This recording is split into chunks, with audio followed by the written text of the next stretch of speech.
To many people, the mere thought of living on a Caribbean island seems like paradise. And much of the time, it is paradise. But there's that period of time every year that causes high anxiety among island residents. It's known as hurricane season. And it's a time when paradise can turn to hell on earth within a matter of hours. In September of 2017, Hurricane Irma caused widespread property damage and left many in the islands without electrical power. But as bad as that was, the worst was yet to come.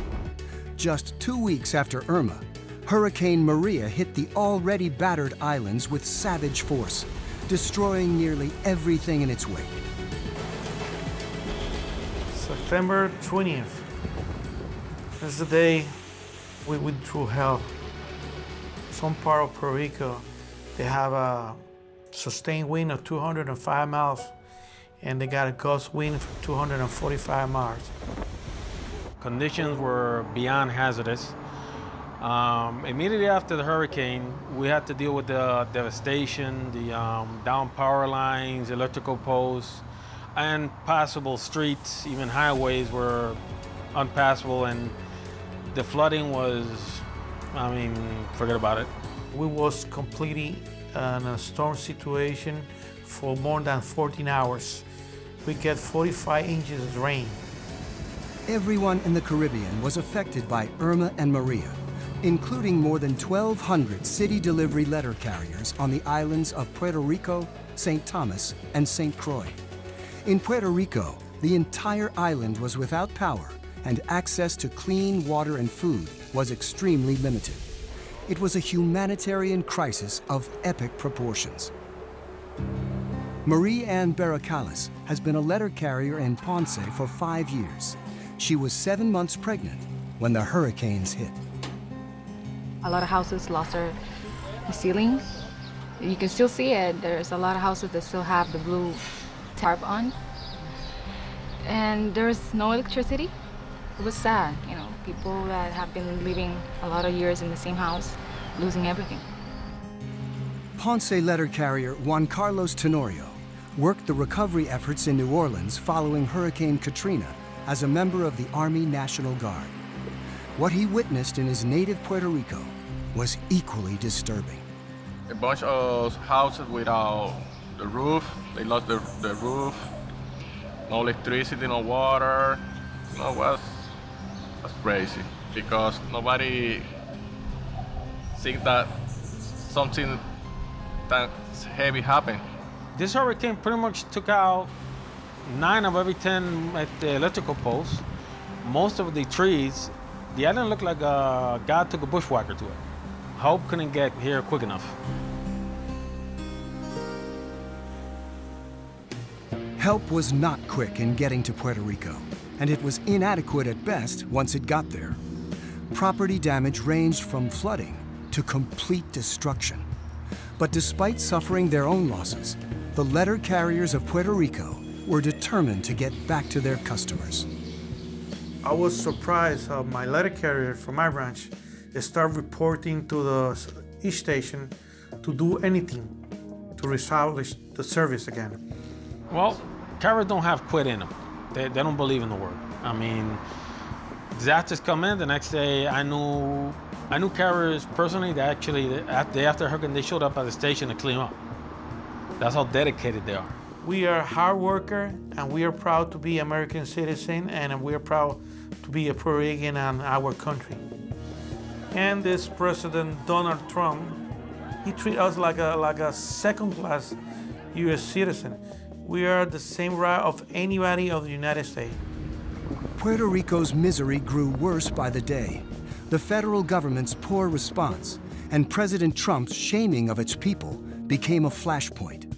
6 months after the storm, many in Puerto Rico were still without power and water. We went to Adjunta yesterday, and we had the opportunity to see a family getting water. Early in the day, there's a lot of people came here to get water, not even for the housekeeping, it's for drinking. They don't have water, not at all. The post office was the main way that help could come to the island. We were the first company that started working right after the hurricane. The letter carriers of Puerto Rico proved their dedication to their customers, working out of stations that were severely damaged and delivering mail in the most difficult situations. We had to take extreme caution. A lot of carriers would get to a certain point and they would have to turn around because the street that was there no longer existed. It was wiped out.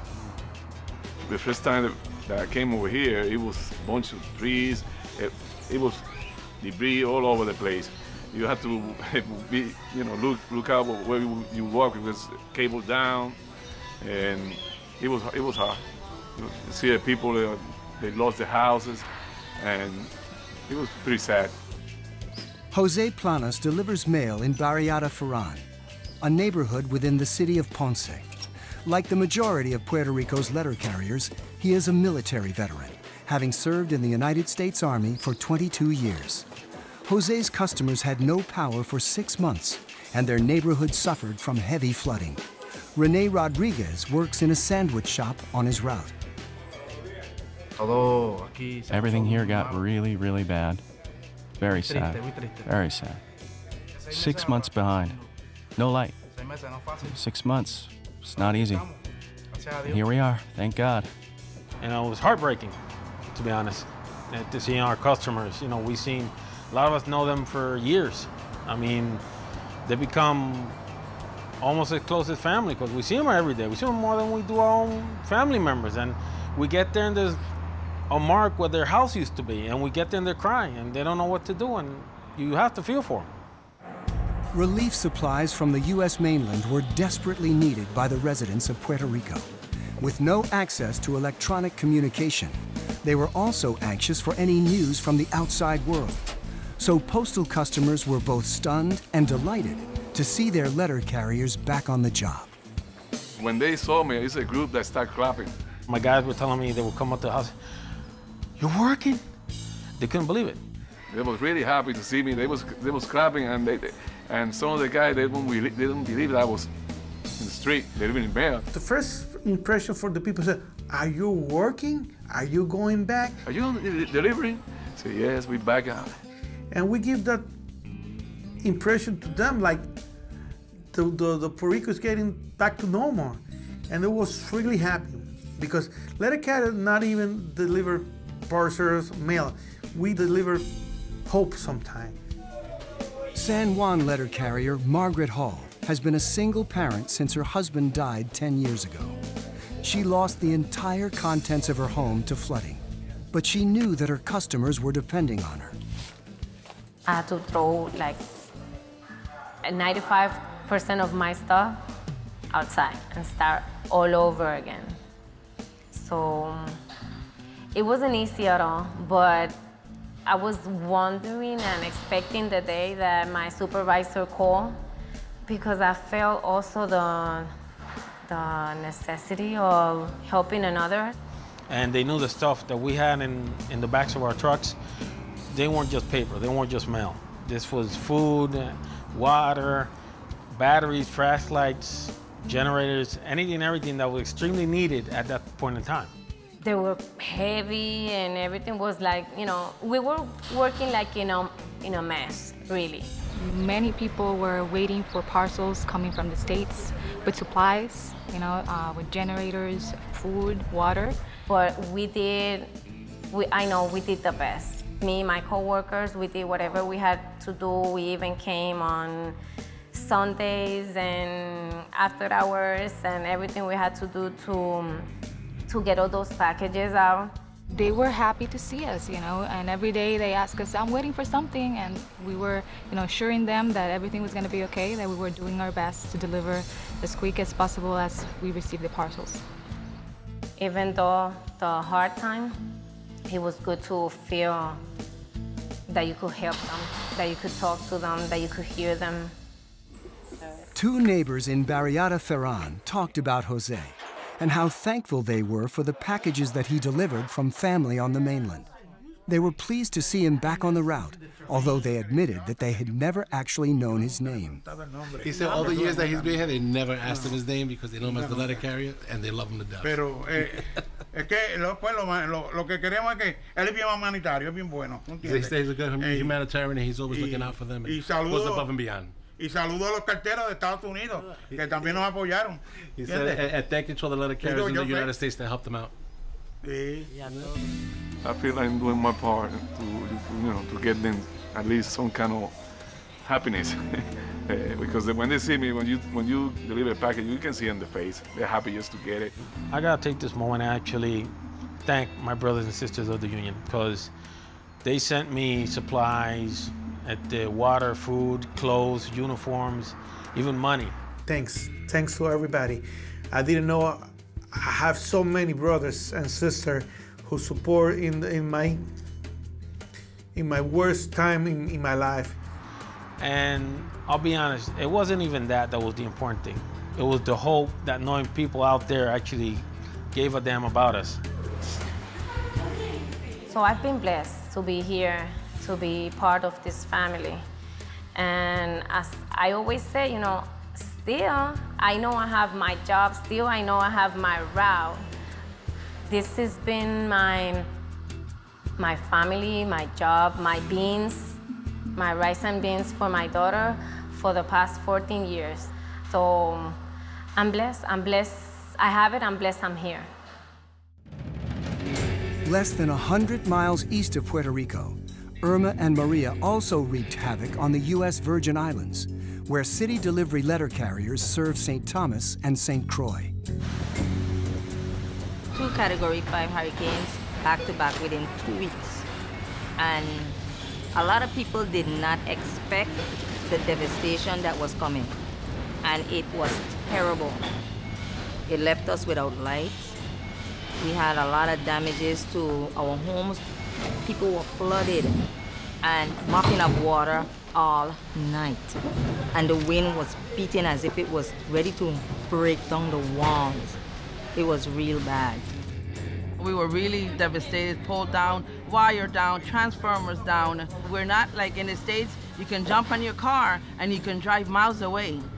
In St. Croix, we have to stay put and wait to see what's gonna come. It's tough, trust me. When a devastation happens, you like a third world country. The storm is quite windy, destructive, life-changing, for sure, life-changing. A lot of homes, they lost their roofs, and basically most of these people in this neighborhood are retired and they're elderly, so they basically lost everything. I saw those people in Oklahoma, Kansas on TV after the storm. When they come out and they're looking around, it's just total devastation.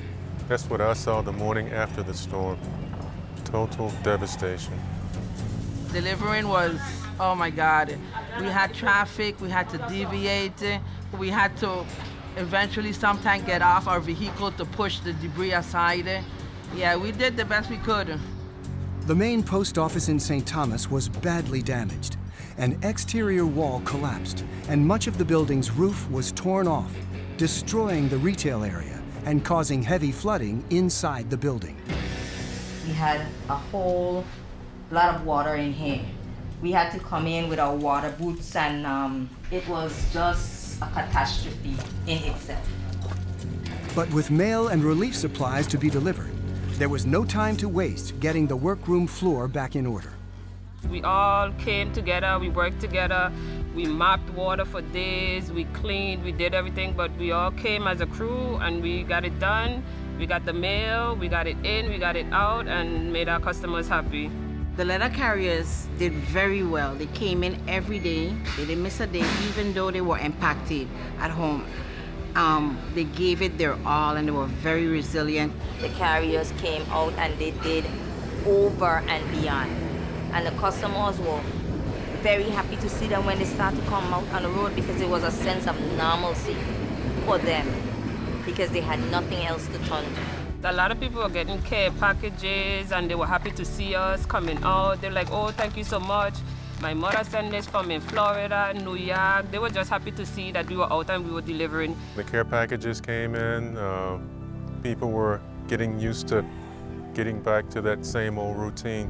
You know, we do what we have to do, we unite, and we bring it back together, and it's going to be a better paradise. I think we did a pretty good job. We come together as a community, and we were able to get through this this disaster and tragedy.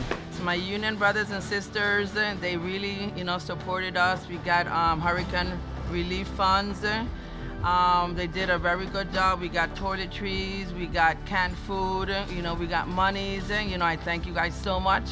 You know, that really helped a lot. And we appreciate all who donated to us, and our united love is always something to really cherish and look back on. The fact that we was in their thoughts and in their hearts, it's moving. It was very moving. Every time I think about it, it brings a smile to my face that yes, we have that brother and sisterhood.